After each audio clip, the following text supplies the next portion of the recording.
morning, gentlemen. Today we got to look at my son's Crown Vic. This is an '01 Crown Vic, and he's saying that the power steering went out right as he pulled into the driveway and that the battery light was flashing. So I'm thinking that the alternator's bad because the belts are still here. So we'll take a look at that. And right now he's watching game film from last night's loss, 1-point loss.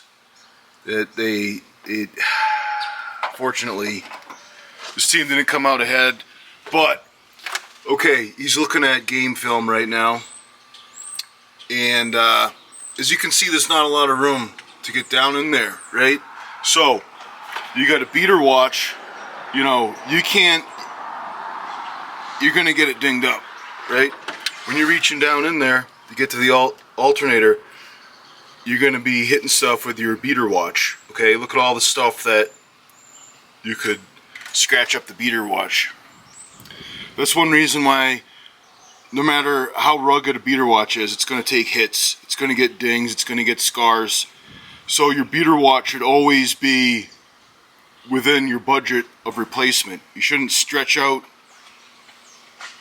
what you pay for a beater watch, because no matter how tough you think it is, you're gonna, like, look, say this could gouge anything, right?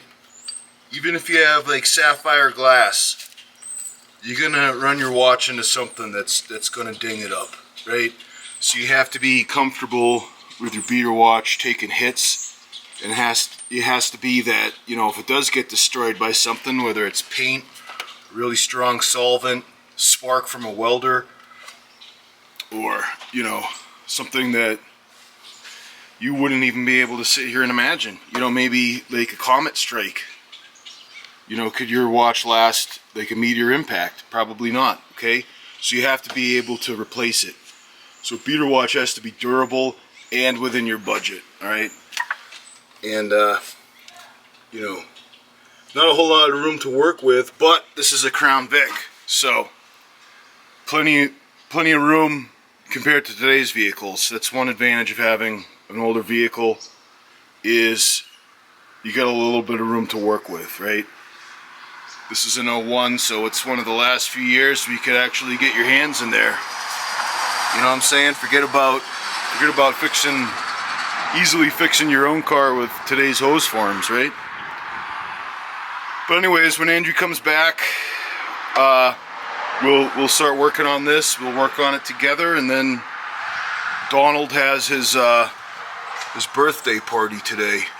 Alright guys, speaking of keeping in your budget, here are the Ryobi tools. Now obviously I wouldn't be bringing this impact out into the field, right?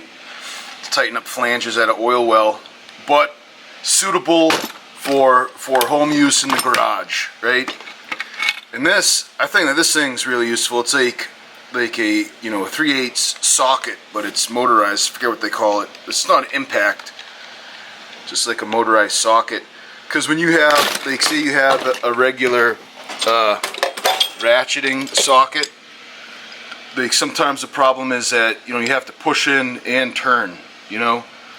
Well, if you're in a tight spot, all you have to do is push in, right? You don't have to turn it because you're just hitting this paddle, right?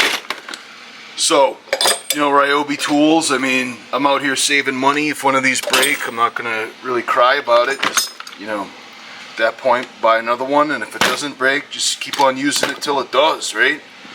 Same thing with getting a Husky toolbox.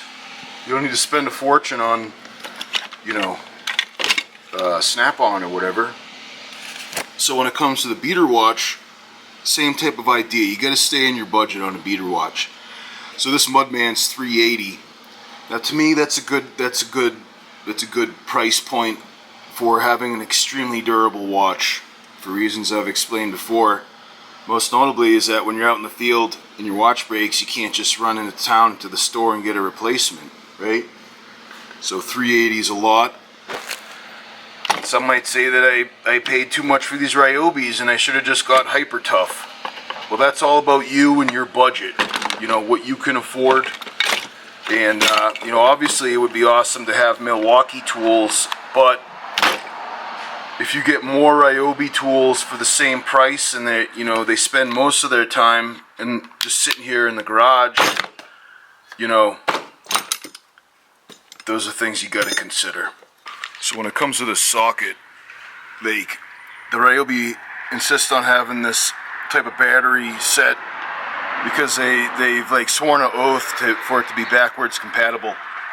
And the problem is that, you see, the battery, it's not a sled, I don't even know what you call in this one, the battery insertion point, it makes it difficult to fit this little socket thing in there, right? You're going to have to contend with this foot shape on the bottom. So that's one thing I really like about the Milwaukee 12 volt, is that the whole battery fits inside the handle. So if I had a Milwaukee one of these, you could fit it anywhere your hand can go. But this one's a lot cheaper than the Milwaukee, and I don't have to worry about it getting stolen like you do all the time when you're part of the Red Gang. Dear Donald, happy birthday to you.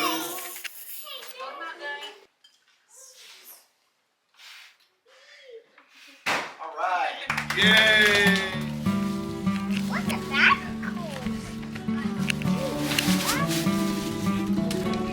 That's Wallace's picture. Whoa! Is it a homemade card?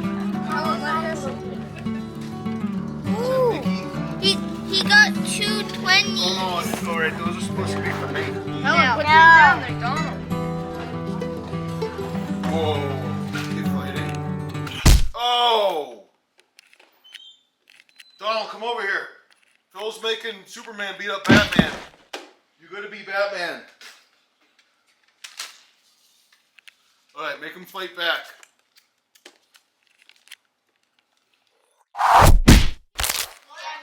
Yeah, where is it? Make sure you keep track of it. I hope that nobody took it. Do you want me to hang on to that for you? What do you want to buy with that, Donnie? You dropped a 20. You wanna? Donnie, you want A sticker? Whoa. Another sticker? Did you put together Donald's dinosaur? Yeah.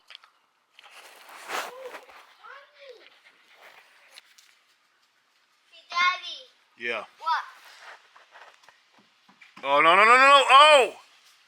Helen, it's too dangerous. Helen, what are you thinking? Here's the most powerful and cunning dog of the century, Jick. I'm gonna do it again. Here you go. Shoot a bug. Whoa!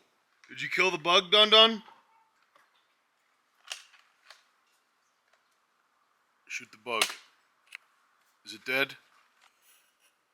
You got him, huh?